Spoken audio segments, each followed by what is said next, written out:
नमस्कार, आप देख रहे हैं खबर एक मिनट। आपके साथ मैं हूं ऋचा शर्मा। इस बुलेटिन में हम आपको मात्र 60 सेकंड में खबरों का विश्लेषण दिखाते हैं। तो चलिए शुरू करते हैं खबर एक मिनट।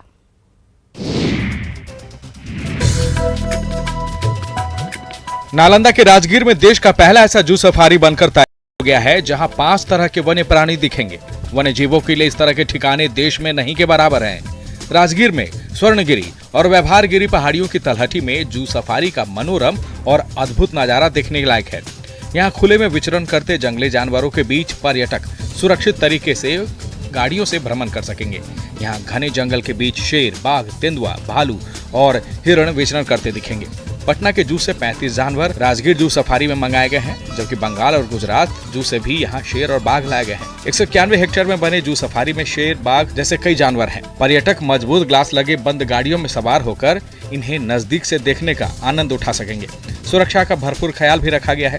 सभी जानवरों के अलग अलग सफारी हैं। मुख्यमंत्री नीतीश कुमार का यह ड्रीम प्रोजेक्ट है और 176 करोड़ रुपए की लागत से 191.12 हेक्टेयर में ये जू बनकर अब तैयार हो चुका है। वैशाली के भगवानपुर बाजार स्थित दुकान में आग लग गई, जिसके कारण दुकान में रखे सिलेंडर में ब्लास्ट हो गया। देखते ही देखते आग ने विकराल रूप धारण कर लिया, जिसकी वजह से वहां अफरा तफरी का माहौल हो गया। कुछ ही देर में आग ने पूरी दुकान को अपनी जद में ले लिया। आग पहले किराना दुकान में लगी और कुछ ही देर बाद पास की दुकान तक फैल गई। घटना के वक्त मौजूद लोग आग को काबू में करने की कोशिश करने लगे और इसकी सूचना दमकल विभाग के साथ साथ स्थानीय पुलिस को भी दी गई। मौके पर पहुंची दमकल की गाड़ी ने कुछ देर में आग पर काबू पा लिया, जिससे बड़ा हादसा टल गया, जिसके बाद स्थानीय लोगों ने राहत की सांस ली। स्थानीय लोगों के मुताबिक आग शॉर्ट सर्किट की वजह से लगी है। आग के कारण दुकान में रखा सारा सामान जलकर राख हो गया, जिसके कारण मालिकों को लाखों रुपए का आर्थिक नुकसान हुआ है। आग से हुए नुकसान के कारण दुकान मालिकों में मायूसी छाई हुई है।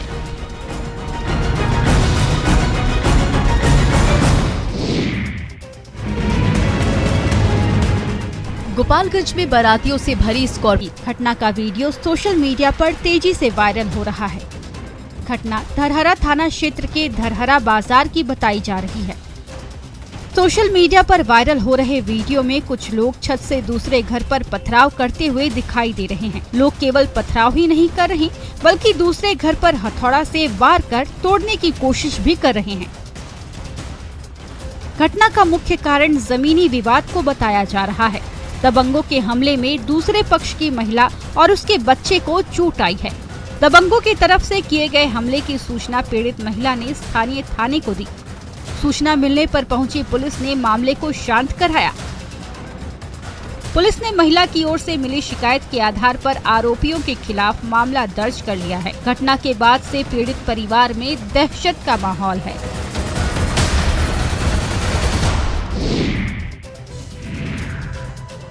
पंद्रहवीं सदी के महान समाज सुधारक और कवि संत रविदास की जयंती पूरे देश में धूमधाम से मनाई जा रही है। इस मौके पर रविदास के भक्त मंदिर में पहुंचकर उनकी पूजा अर्चना कर रहे हैं। पीएम मोदी रविदास जयंती के अवसर पर दिल्ली के करोल बाग स्थित श्री गुरु रविदास विश्राम धाम मंदिर पहुंचे और संत रविदास की पूजा की। इस दौरान पीएम मोदी मंदिर में भजन कीर्तन कर रही महिलाओं के बीच जा पहुंचे और उनके साथ भजन कीर्तन भी किया और खुद अपने हाथों से मंजीरा बजाया। पीएम मोदी ने भजन कीर्तन कर रही महिलाओं से बातचीत की और उन्हें रविदास जयंती की बधाई भी दी। इस दौरान मंदिर में मौजूद श्रद्धालु पीएम को अपने बीच देखकर खुशी से झूम उठे। श्रद्धालुओं के बीच पीएम के करीब जाने और उनके साथ सेल्फी लेने की होड़ मची रही। इस दौरान पीएम ने भी सभी सुरक्षा घेरा का परवाह किए बिना लोगों से बातचीत की और उन्हें रविदास जयंती की बधाई दी।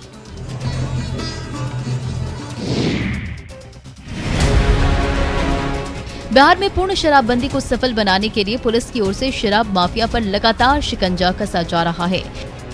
शराब माफिया की धरपकड़ के लिए ड्रोन कैमरे से निगरानी की जा रही है। बावजूद इसके शराब तस्कर पुलिस को खुली चुनौती दे रहे हैं। इसी कड़ी में गया के नक्सल क्षेत्र मैगरा थाना के जंगलों में अवैध देसी शराब बनाने का मामला सामने आया है, जिसका वीडियो वायरल होने के बाद पुलिस जांच में जुट गई है।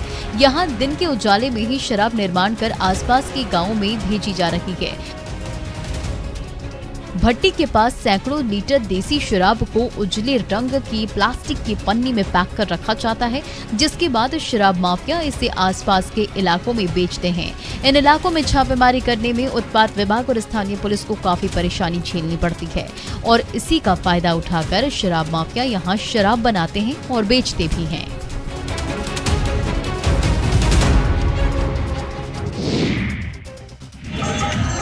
भागलपुर के सुल्तानगंज में माघी पूर्णिमा को लेकर कलश यात्रा निकाली गई। अजगैबीनाथ धाम में माघी पूर्णिमा को लेकर सैकड़ों की संख्या में भव्य कलश यात्रा निकाली गई। उत्तरवाहिनी गंगा में स्नान कर गाजा बाजा के संग श्रद्धालुओं ने शिवनंदनपुर गांव से भव्य कलश यात्रा निकाली। घोड़ा और बैंड बाजा के साथ जयकारा लगाते हुए श्रद्धालु दोबारा शिवनंदनपुर गांव पहुंचे। डीजे पर भक्ति के धुन और जयकारों से पूरा क्षेत्र गुंजायमान हो उठा। भक्ति के संगम से इलाका भक्ति के माहौल में डूब गया।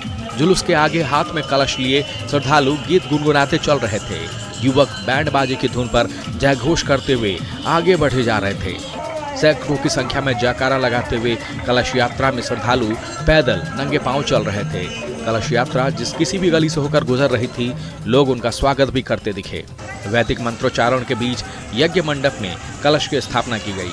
दरअसल माघी पूर्णिमा को लेकर शिवनंदनपुर गांव में रामधुन होना है और इसी के लिए शिवनंदनपुर गांव से कलश यात्रा निकाली गई है।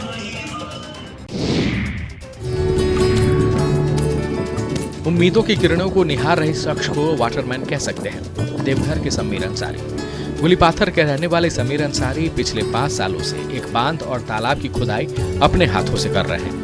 देवघर की लाइफलाइन माने जाने वाली डढ़वा नदी के किनारे एक बंजर भूमि को एक कुदाल के सहारे मिट्टी काटकर ये बांध का निर्माण कर रहे हैं। दशरथ माझी की तरह एकला चलो के संकल्प को सार्थक कर रहे हैं समीर अंसारी की कहानी भी कुछ ऐसी ही है। समीर अंसारी कई सालों से अकेले एक बांध और तालाब का निर्माण कर रहे हैं, वह भी सिर्फ इसलिए कि इनके इलाके के लोगों को पीने का पानी मिल सके। बांध और तालाब निर्माण का जुनून इन पर ऐसा है कि यहाँ के लोग इन्हें पागल कहने लगे हैं, लेकिन यह पागलपन इस कदर जुनून में तब्दील हो चुका है कि समीर अंसारी कहते हैं कि जब तक खोदेंगे नहीं तब तक छोड़ेंगे नहीं। यह बांध काफी हद तक बन गया है और तालाब की खुदाई जारी है। सुबह 5 बजे से ये अपने काम के लिए निकल जाते हैं और शाम तक यहाँ खुदाई करते रहते हैं। माघी पूर्णिमा को लेकर श्रद्धालुओं में उत्साह देखने को मिल रहा है। बड़ी संख्या में श्रद्धालु गंगा नदी के तट पर स्नान के लिए इकट्ठा हुए हैं। गंगा स्नान के लिए सुबह से ही बड़ी संख्या में पुरुष और महिलाएं नदी के तट पर आ रही हैं। बिहार में कोरोना संक्रमण में गिरावट के बाद राज्य सरकार ने भी नदी तट पर आने वाले श्रद्धालुओं के लिए कोई प्रतिबंध नहीं लगाया है। भागलपुर के सुल्तानगंज गंगा घाट पर बड़ी संख्या में श्रद्धालु नदी में डुबकी लगा रहे हैं। स्नान के साथ साथ शिव भक्त गंगा से जल लेकर देवघर की ओर रवाना हो रहे हैं। 2 साल बाद भक्तों की भारी भीड़ नदी तट पर दिखाई पड़ रही है। गंगा स्नान के लिए पहुंचे लोग स्नान के बाद भगवान शिव की पूजा कर रहे हैं। भक्तों की भीड़ को देखते हुए स्थानीय प्रशासन ने गंगा घाट पर सुरक्षा का विशेष इंतजाम किया है, जिससे श्रद्धालुओं को किसी तरह की परेशानी न हो।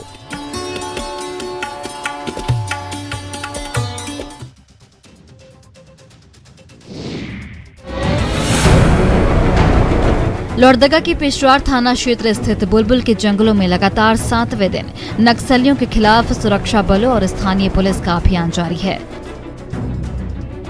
सुरक्षा बल के जवान नक्सलियों की धरपकड़ के लिए अभियान चला रहे हैं, जिसके कारण नक्सलियों में दहशत का माहौल है। नक्सलियों के खिलाफ सुरक्षा बलों की ओर से यह कार्रवाई नक्सलियों के साथ हुई मुठभेड़ के बाद शुरू की गई है, जिसका मुख्य लक्ष्य क्षेत्र से नक्सलियों का सफाया करना है। 15 फरवरी को सर्च ऑपरेशन के दौरान पुलिस और नक्सलियों के बीच मुठभेड़ हुई थी, जिसमें दोनों तरफ से कई राउंड फायरिंग की गई। हालांकि पुलिस को भारी पड़ता देख नक्सली जंगल की ओर भाग निकले।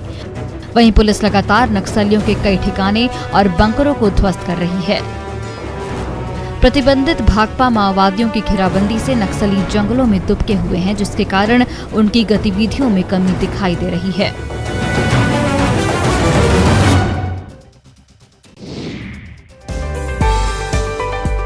हजारीबाग के बड़का गांव प्रखंड के आदिवासी बाहुल्य गांव जरजरा के किसान जरबेरा फूलों की खेती कर रहे हैं।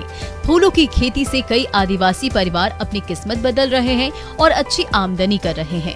जरजरा के फूलों की डिमांड न सिर्फ राजधानी रांची बल्कि झारखंड के अलग अलग जिलों में भी खूब है।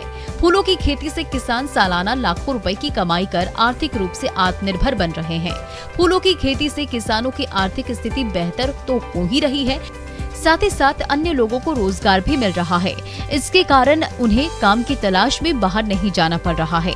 किसान इस तरह की खेती से खुद को आर्थिक तौर पर आत्मनिर्भर तो बना ही रहे हैं, साथ ही साथ अन्य लोगों को भी इस तरह की खेती के लिए प्रेरित कर रहे हैं।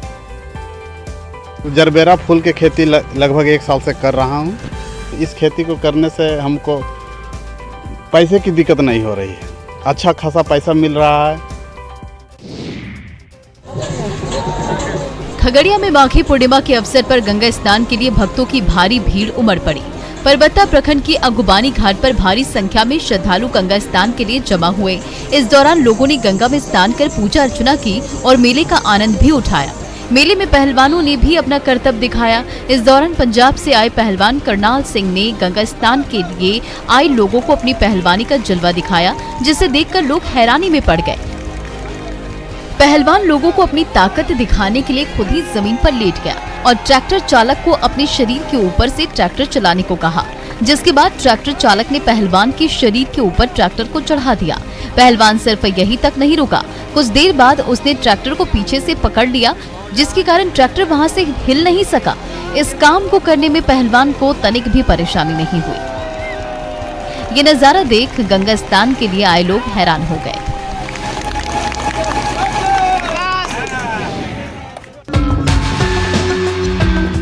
जिन वस्तुओं को लोग कबाड़ समझ कूड़े में फेंक देते हैं, उन्हीं वस्तुओं को सहेजकर औरंगाबाद निवासी शशिकांत ओझा विभिन्न तरह की कलाकृतियां बना रहे हैं। इनके हाथों से बनी कलाकृतियां विभिन्न पार्कों और सार्वजनिक स्थलों की शोभा बढ़ा रही हैं। शशिकांत बेकार हो चुके मेटल स्क्रैप, मोटर पार्ट और नट बोल्ट से विभिन्न प्रकार की खूबसूरत कलाकृतियों का निर्माण कर रहे हैं।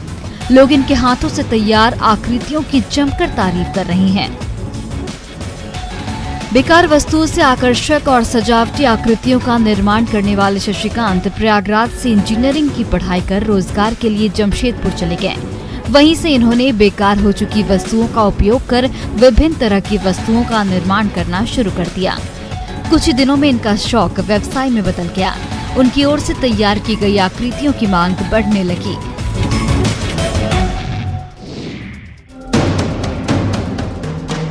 कहीं छत टूट चुकी है तो कहीं मकान की दीवार गिर गई है, कहीं दरवाजे का चौखट सर गया है तो कहीं खिड़कियां दम तोड़ चुकी है। भवन में जगह जगह पेड़ उग गए हैं, मकानों की दीवार क्रैक हो गई है। 80 के दशक में सीतामढ़ी के डुमरा जेल में जेल आरक्षियों के लिए बनाया गया यह भवन अब पूरी तरह से जर्जर हो चुका है। जर्जर और बदहाल इन भवनों में आज भी सरकारी कर्मचारी रहते हैं। यूं कहें कि जान जोखिम में डालकर हादसों को निमंत्रण दे रहे इस भवन में रहने की मजबूरी भी है। मेंटेनेंस के अभाव में जेल आरक्षियों के लिए बनाया गया यह भवन का हाल ये है कि कभी भी ये धराशायी हो सकता है। यही हाल रहा तो अब गिरे की स्थिति में पहुंच चुके इन भवनों से कभी भी हादसे हो सकते हैं। यहाँ किसी दिन गंभीर दुर्घटना भी हो सकती है। हालांकि कुछ साल पहले इन भवन को जर्जर करार देते हुए इसे तोड़ देने का निर्देश जारी किया गया था, लेकिन विकल्प का अभाव और भवनों की दशा सुधारने की पहल न होने की वजह से इन भवनों में खतरे के साए में रहने को जेल के कर्मचारी मजबूर हैं।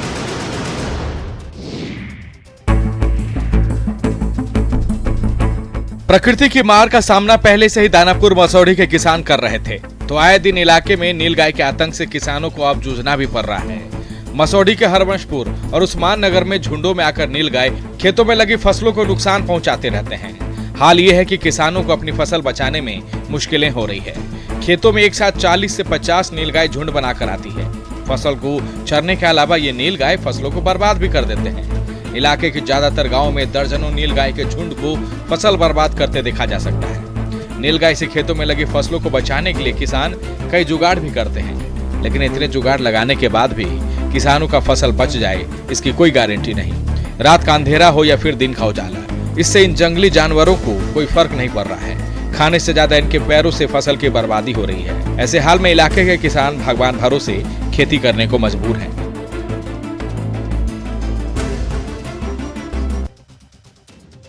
फिलहाल इस बुलेटिन में बस इतना ही। बने रहे न्यूज़ 18 बिहार झारखंड के साथ।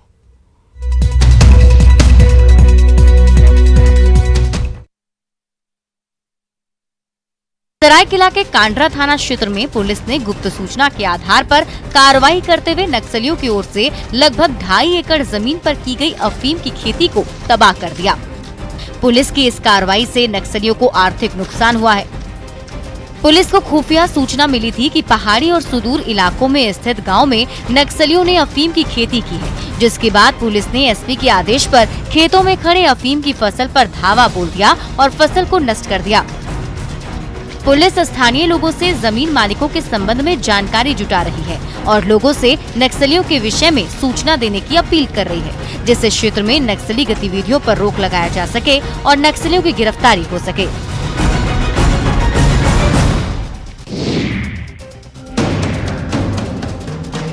कहीं छत टूट चुकी है तो कहीं मकान की दीवार गिर गई है, कहीं दरवाजे का चौखट सर गया है तो कहीं खिड़कियां दम तोड़ चुकी है।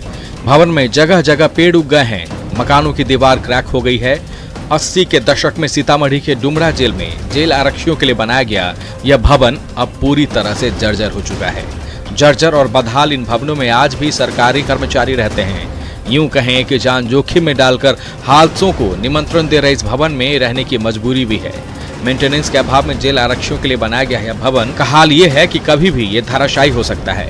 यही हाल रहा तो अब गिरे की स्थिति में पहुंच चुके इन भवनों से कभी भी हादसे हो सकते हैं। यहाँ किसी दिन गंभीर दुर्घटना भी हो सकती है। हालांकि कुछ साल पहले इन भवन को जर्जर करार देते हुए इसे तोड़ देने का निर्देश जारी किया गया था, लेकिन विकल्प का अभाव और भवनों की दशा सुधारने की पहल न होने की वजह से इन भवनों में खतरे के साए में रहने को जेल के कर्मचारी मजबूर हैं।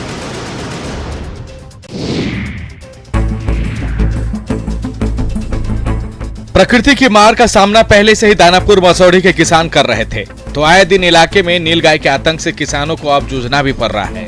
मसौढ़ी के हरवंशपुर और उस्मान नगर में झुंडों में आकर नीलगाय खेतों में लगी फसलों को नुकसान पहुंचाते रहते हैं। हाल ये है कि किसानों को अपनी फसल बचाने में मुश्किलें हो रही है। खेतों में एक साथ 40 से 50 नीलगाय झुंड बनाकर आती है। फसल को चरने के अलावा ये नीलगाय फसलों को बर्बाद भी कर देते हैं। इलाके के ज्यादातर गांवों में दर्जनों नीलगाय के झुंड को फसल बर्बाद करते देखा जा सकता है। नीलगाय से खेतों में लगी फसलों को बचाने के लिए किसान कई जुगाड़ भी करते हैं, लेकिन इतने जुगाड़ लगाने के बाद भी किसानों का फसल बच जाए इसकी कोई गारंटी नहीं। रात का अंधेरा हो या फिर दिन का उजाला, इससे इन जंगली जानवरों को कोई फर्क नहीं पड़ रहा है। खाने से ज्यादा इनके पैरों से फसल की बर्बादी हो रही है। ऐसे हाल में इलाके के किसान भगवान भरोसे खेती करने को मजबूर हैं।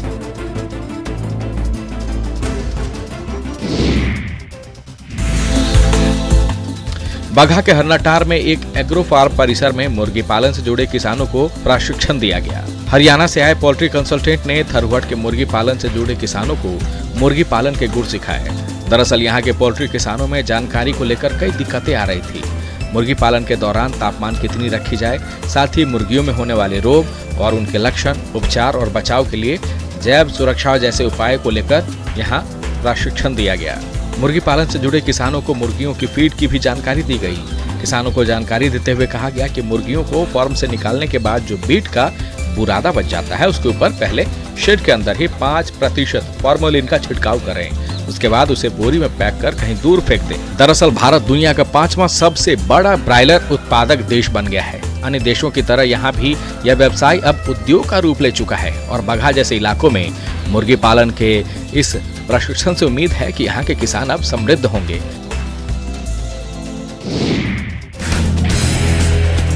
रोहतास जिले के सासाराम में लड़कियों का खेल के प्रति रुझान बढ़ने लगा है। खेल को लेकर इन लड़कियों में जुनून और जज्बा दोनों साफ साफ दिखाई पड़ रहा है। कबड्डी जैसे लोकप्रिय खेल की धुन में मस्त ये लड़कियां अपने विरोधियों से मैदान पर भिड़ने को तैयार हैं। खेल का जुनून इन लड़कियों के ऊपर इस कदर सवार है कि कम संसाधनों के बाद भी ये सासाराम के न्यू फजलगंज स्टेडियम में नियमित रूप से खेल की प्रैक्टिस कर रही हैं। प्रशिक्षक इन होनहार खिलाड़ियों को खेल से संबंधित हर बारीकी को सिखा रहे हैं, जिससे इनके अंदर छिपी प्रतिभा का विकास हो सके। राज्य स्तर पर कबड्डी प्रतियोगिता में भाग ले चुकी इन लड़कियों का अगला लक्ष्य नेशनल और इंटरनेशनल लेवल की कबड्डी टूर्नामेंट में भारत का प्रतिनिधित्व करना है। खेल के प्रति इन लड़कियों का जुनून केवल नारी सशक्तिकरण का संदेश नहीं दे रहा, बल्कि आधुनिक दौर में मोबाइल से चिपके लड़के और लड़कियों को भी खेल के प्रति प्रेरित कर रहा है। कहते हैं आपदा कहकर नहीं आती, और आती है तो सब कुछ तबाह कर जाती है। कटिहार के अहमदाबाद में भी कुछ ऐसा ही हुआ है। झब्बू टोला में एक ऐसी ही आपदा आई जिसने दर्जनों परिवारों को उजाड़ कर रख दिया। खाना बनाने के दौरान एक घर में लगी आग ने ऐसा विकराल रूप धारण कर लिया कि देखते ही देखते कई पेट सफा आयुर्वेदिक जून पेट सफा